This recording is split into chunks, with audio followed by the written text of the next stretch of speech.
Congratulation Bangladesh cricket team. Bangladesh cricket টিমকে অনেক অনেক অভিনন্দন। আজকে বাংলাদেশ এবং নেদারল্যান্ডের খেলা হলো, যেখানে বাংলাদেশ 25 রানে জয়লাভ করে। এর মাধ্যমে বাংলাদেশ প্রায় টি-20 ওয়ার্ল্ড কাপ 2024-এর সুপার 8-এ উঠে গেল। তো এ নিয়ে কথা বলবো, বাংলাদেশ ক্রিকেট টিম কিভাবে জয়লাভ করলো আয়ারল্যান্ডের সাথে। বাংলাদেশ প্রথমে আজকে ব্যাটিং করে। ব্যাটিং এর শুরুতে তানজিম হোসেন তামিম ভালো শুরু করে, সে 26 বলে 35 রান করে আউট হয়ে যায়। কিন্তু তাকে নিয়ে এত সমালোচনা হয়েছিল গত কয়েক মাস ধরে, গত কয়েকদিন। বীরেন্দ্র সেহওয়াগ যাকে বললেন যে লজ্জা পেয়ে টি-20 থেকে অবসর গ্রহণ করতে স্বয়ং, সেই সাকিব আল হাসান আরো একবার দেখিয়ে দিলেন যে তিনি চাপের মুহূর্তে আবার তিনি কিভাবে ঘুরে দাঁড়ান, কিভাবে কিভাবে তার যত বেশি সমালোচনা হয় তিনি আরো বেশি বুঝিয়ে দেন, তিনি এখনো পুড়িয়ে যাননি। এর মাধ্যমে বাংলাদেশ প্রায় টি-20 ওয়ার্ল্ড কাপ 2024-এর সুপার 8-এ ওঠার পথটা প্রায় ক্লিয়ার করে নিল। বাংলাদেশের নেক্সট ম্যাচ হলো নেপালের বিপক্ষে। আশা করি বাংলাদেশ ওই ম্যাচে জয়লাভ করবে। তো আজ আমরা এই বিষয়ে কথা বলবো, বাংলাদেশ কিভাবে নেদারল্যান্ডসের বিপক্ষে জয়লাভ করবে। বাংলাদেশ প্রথমে টস জিতে আজকে ব্যাটিংয়ে নামে। নাজমুল হোসেন শান্ত টস জিতে ব্যাটিং করার সিদ্ধান্ত নেন। ব্যাটিংয়ে প্রথমে বাংলাদেশ 5 উইকেট হারিয়ে 159 রান করে।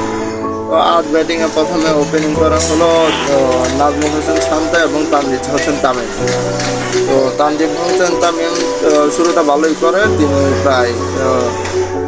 তিনি 26 বলে 35 রান করেন, যেখানে 5 চার এবং একটা 6 মারেন।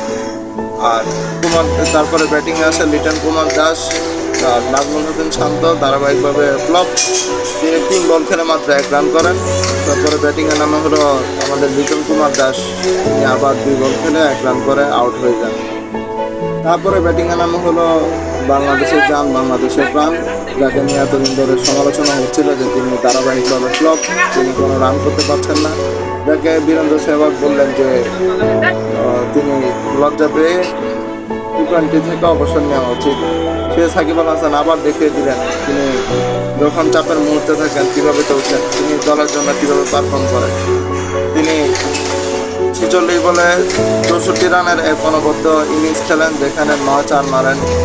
এর মাধ্যমে তিনি এবং তার সাথে মাহমুদুল্লাহ যোগ্য সঙ্গ দেন, তিনি 21 বলে 25 রান করেন। এই দুজনের রানের কল্যাণে বাংলাদেশ একটা বড় পুঁজি পায় 159 রানের।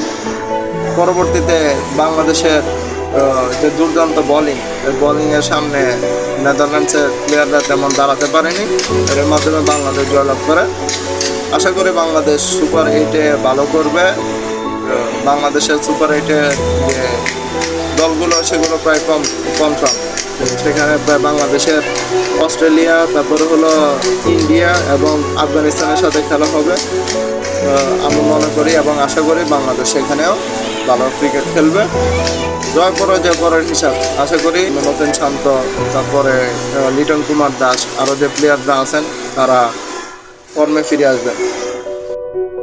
যদি বাংলাদেশের বোলিংয়ের কথা বলা হয় তাহলে বাংলাদেশের বোলিং লাইন অসাধারণ বোলিং করেছে, কারণ এই পিচের ভিতরে 159 রান করা, চেস করা কিন্তু এত কঠিন ছিল না। বাংলাদেশের চ্যালেঞ্জিং স্কোর ছিল। বাংলাদেশের হয়ে মুস্তাফিজুর রহমান 4 ওভার বোলিং করে 12 রান দিয়ে 1 উইকেট নেন। তারপরে হলো তানজিম হোসেন সাকিব 3 ওভারে 23 রান খরচ করে নেন 2 উইকেট। তারপরে তাসকিন আহমেদ 4 ওভারে 30 রান দিয়ে 1 উইকেট নেন। রিশাদ হোসেন 4 ওভারে 30 রান নিয়ে গুরুত্বপূর্ণ 3টি উইকেট নেন। সাকিব আল হাসান 4 ওভারে 29 রান দেন, কেন কোনো উইকেট পাননি। আর মাহমুদুল্লাহ রিয়াদ তিনি 1 ওভার বোলিং করেন, 6 রান দেন এবং 1 উইকেট শিকার করেন। গত ম্যাচে ম্যান অফ দ্য ম্যাচ ছিলেন, প্রায় তিনি 4 উইকেট শিকার করেছিলেন শ্রীলঙ্কার বিপক্ষে। এই ম্যাচে তিনি 3 উইকেট শিকার করেন।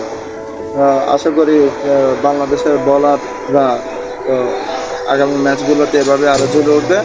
কিন্তু চিন্তার বিষয় হলো বাংলাদেশের ব্যাটিং লাইন নিয়ে। বাংলাদেশের ব্যাটিং লাইনে এখন লিটন দাস, নাজমুল হোসেন শান্ত, আরও যে ব্যাটসম্যানরা আছে অফ ফর্মে, তাদেরকে অবশ্যই জ্বলে ওঠা উচিত। নয়তো বাংলাদেশ যদি টিম হয়ে খেলে, সকলে যদি ভালো করে পারফরমেন্স করে, অবশ্যই বাংলাদেশ সুপার 8-এ ভালো কিছু করতে পারবে।